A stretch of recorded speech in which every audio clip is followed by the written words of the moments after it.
Ahora, quiero que vaya conmigo al capítulo 5, versículo 16 de Santiago. Capítulo 5, verso 16 de Santiago. Confesaos vuestras ofensas unos a otros y orad unos por otros para que seáis sanados. La oración eficaz del justo puede mucho. Elías era un hombre sujeto a pasiones semejantes a las nuestras y oró fervientemente para que no lloviese, y no llovió sobre la tierra por 3 años y 6 meses. La oración eficaz del justo puede mucho. Esta noche vamos a hablar de la oración eficaz.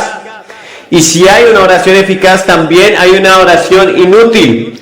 Y en un mundo como el que vivimos, un mundo caído, una creación caída, llena de males, llena de angustias, de enfermedades, de tormentos, de preocupaciones, de vicisitudes, de problemas, qué importante e imprescindible es para un hijo de Dios y un cristiano aprender a orar eficazmente. Y la receta de una oración eficaz está en la Biblia. Ahora se nos habla de un hombre que hizo oraciones eficaces, y ese hombre era el profeta Elías. Quizás no conozcan la vida de Elías tan profundamente, pues déjame decirte que Elías fue uno de los personajes más interesantes y vistosos en toda la Biblia. Y Dios lo utilizó durante un periodo muy importante de Israel para oponerse al mandato de un rey malvado y traer un gran avivamiento a Israel. La vida de Elías estuvo llena de mucha confusión. A veces fue valiente y decidido, y otras veces era temeroso y vacilante. Alternadamente, él demostró victoria y derrota en su propia vida. Elías conoció el poder de Dios como la depresión. Ahora, ¿por qué quiero hablarles de Elías esta noche? Porque dice allí en el verso 17 de Santiago, capítulo 5, que Elías era un hombre a pasiones semejantes a las nuestras.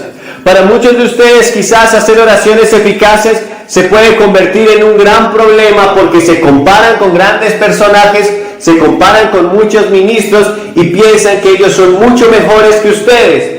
Tú tienes celos, envidias, pleitos, a veces te sientes deprimido, angustiado, a veces sientes que no tienes ninguna clase de fe en tu vida, muchas veces sientes que has perdido la paciencia, y en ocasiones te sientes muy alejado de Dios a causa de las pasiones que hay en tu propia vida. Pues tengo buenas noticias para ti, porque este hombre Elías, un hombre que conoció la depresión, que un día quería y ansiaba morirse porque una mujer lo había amenazado, ese mismo hombre también un día estaba enfrentando a un imperio, a un rey, a un ejército, a unos profetas llenos del poder de Dios.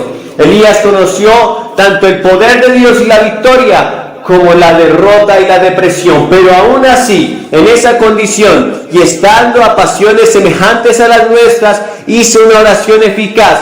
Tan eficaz fue la oración del profeta Elías que durante 3 años y 6 meses no llovió en ningún lugar de la tierra, simplemente porque este hombre oró eficazmente. Y si Elías pudo orar eficazmente, tú también puedes orar eficazmente, independientemente de los deseos y situaciones y lo que estés viviendo en tu propia vida y aún en tu propia casa.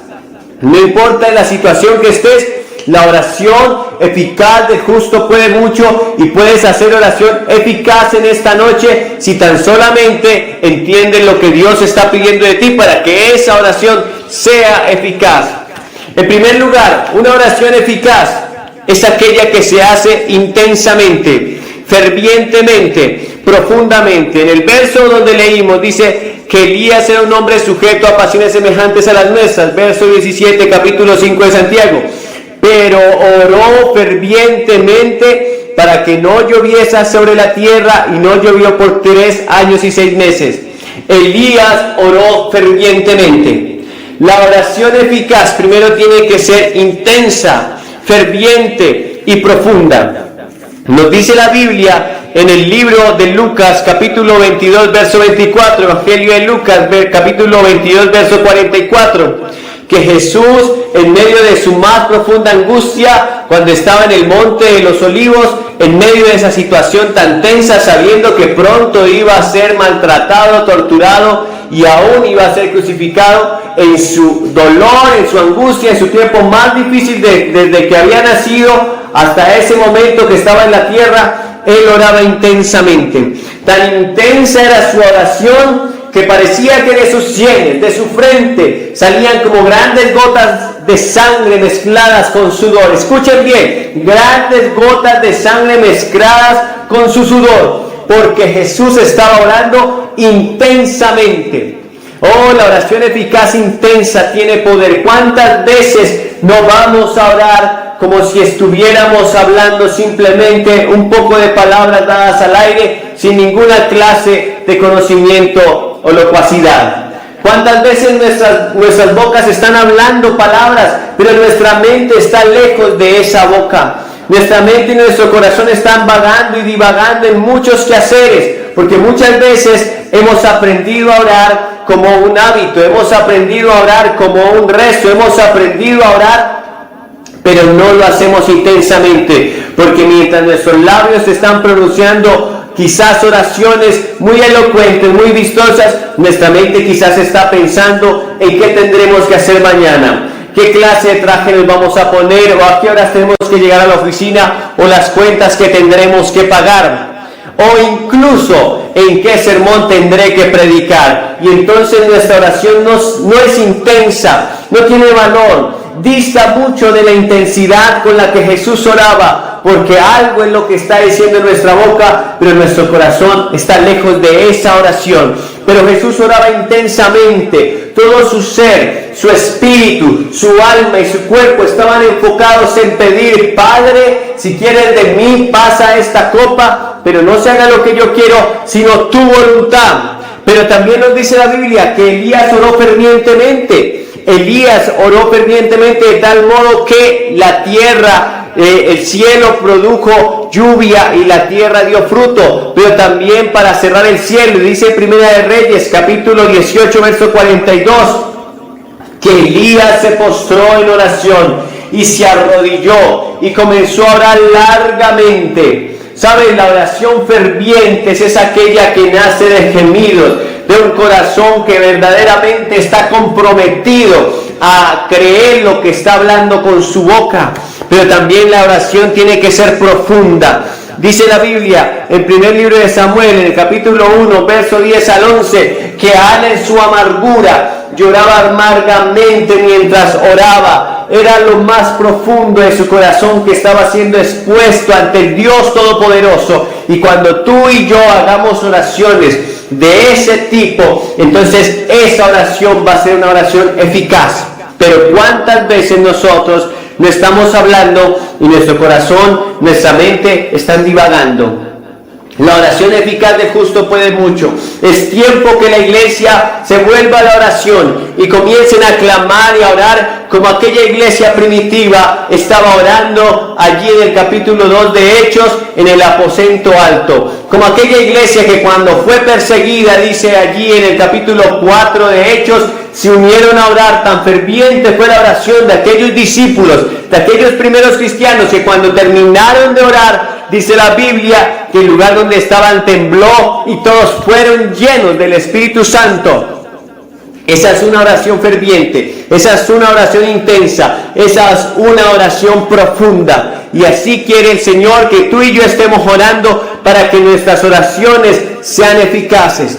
En segundo lugar, una oración que es eficaz debe estar llena de fe. Santiago capítulo 1, versos 6 y 7 dice: pero pida con fe, no dudando nada, pues el que duda es semejante a las ondas del mar, que son arrastradas de un lugar a otro. No piense pues quien tal haga que recibirá cosa alguna del Señor. Es necesario que tú y yo oremos fervientemente, pero también esté ese vínculo sagrado de la fe, porque sin fe es imposible agradar a Dios.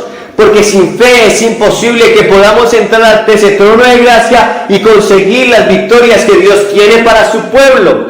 Tú me dirás: Billy, bueno, yo no siento ni un poco de fe. Creo que la fe se esfumó de mí hace mucho tiempo. De hecho, creo que la perdí y ya no la podré encontrar. Como si hubiera criado alas y se hubiera marchado a vivir en un bosque muy lejano, el cual ya no puedo encontrar. Pues dice la Biblia que a ti se te fue dada una medida de fe. Todos tienen una medida de fe. No hay nadie que no tenga una medida de fe. Dice en Romanos 12:6 que a ti te fue dada una medida de fe. sea que lo sientas, sea que lo creas, sea que no veas esa fe en tu vida. Sin embargo, allí está tu fe y saldrá justo cuando la necesites. Marcos 11:24 dice: y todo lo que pidas en oración, creed que lo recibiréis y os vendrá. Es necesario que en nuestros tiempos de oración tengamos nuestra fe y nuestra esperanza y todo nuestro sentido de oración puesto en lo que estamos clamando.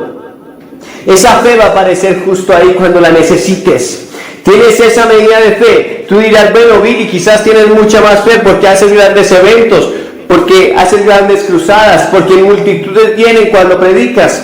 Pero cada uno de nosotros tiene una medida de fe, y el tamaño de la fe realmente no importa. Pues el mismo Jesucristo dijo que si tuvieras fe como un grano de mostaza, que es la más pequeña de todas las semillas, esa fe produciría grandes milagros, de tal modo que trasladarían los montes de un lugar a otro si no dudaren. Hay que reprender la duda cuando estemos clamando y orando, y entonces esa fe saldrá, comenzará a producir milagros en el momento en que tú empieces a orar fervientemente, a clamar, a participar en tu oración llena de fe. Pero en tercer lugar, una oración que es eficaz es aquella que se hace con un corazón limpio. Y dice en primera carta de Timoteo, capítulo 2, verso 8: levanten manos santas sin ira ni contienda. Quiero que los hombres oren en todo lugar levantando manos santas sin iras ni contienda. Muchas veces nuestras oraciones sufren estorbo porque en nuestros corazones, en nuestras manos, en nuestro ser hay contaminación de amargura, de ira, de contienda, de resentimientos. Y dice la Biblia, por ejemplo, que las oraciones de un esposo pueden ser estorbadas cuando él no vive en sana mansedumbre y trata como a vaso frágil a su esposa. En 1 Pedro 3:7 dice: vivan con sus mujeres con sabiduría, dando honor a sus mujeres y no las traten ásperamente, para que sus oraciones no sufran estorbo. Y dice en Marcos 11:24: y cuando estén orando, perdonad si tienen algo contra alguien, para que vuestro Padre que está en los cielos también los perdone. Y dice en Hebreos 12:15: mirad bien, no sea que alguno deje de alcanzar la gracia de Dios, que brotando alguna raíz de amargura los estorbe, y por ella muchos sean contaminados. ¿Cuántas oraciones, quizás llenas de profunda intensidad, cuántas oraciones quizás muy fervientes y llenas de fe, han sufrido estorbo, porque en nuestro corazón hay resentimientos y hay amargura? Y allí dice en Hebreos 12 que la amargura puede hacer que yo deje de alcanzar la gracia de Dios. Y esto es tremendamente grave y peligroso, pues por la gracia de Dios, dijo Pablo, yo soy lo que soy. Pues por la gracia de Dios, dice en Hebreos 4:16, que podemos entrar al trono de la gracia. Pues por la gracia de Dios es que somos salvos. Por la gracia de Dios, que es un don, un favor, un regalo inmerecido, es que podemos tener cualquier cosa. Así que si nosotros no perdonamos a los hombres, tampoco el Señor nos perdonará. Y no importa cuán intensamente ores, no importa cuán profundamente ores, no importa cuánta fe tengas, tu oración sufrirá estorbo. Así que es necesario que nuestro corazón esté limpio para que podamos adentrarnos a la presencia del Señor y nuestra oración sea eficaz. Pero finalmente, el cuarto punto de una oración eficaz es que debe ser conforme a la voluntad de Dios. Dice en 1 Juan 5:15: y esta es la confianza que tenemos en Él, que si pedimos alguna cosa conforme a su voluntad, Él nos oye. Y si sabemos que Él nos oye en cualquier cosa que le hubiéramos pedido, sabemos que tenemos lo que le hayamos pedido. Debes conocer la voluntad de Dios para no pedir conforme a lo que no debes pedir. Debes pedir conforme a la voluntad de Dios para que obtengan lo que estás pidiendo.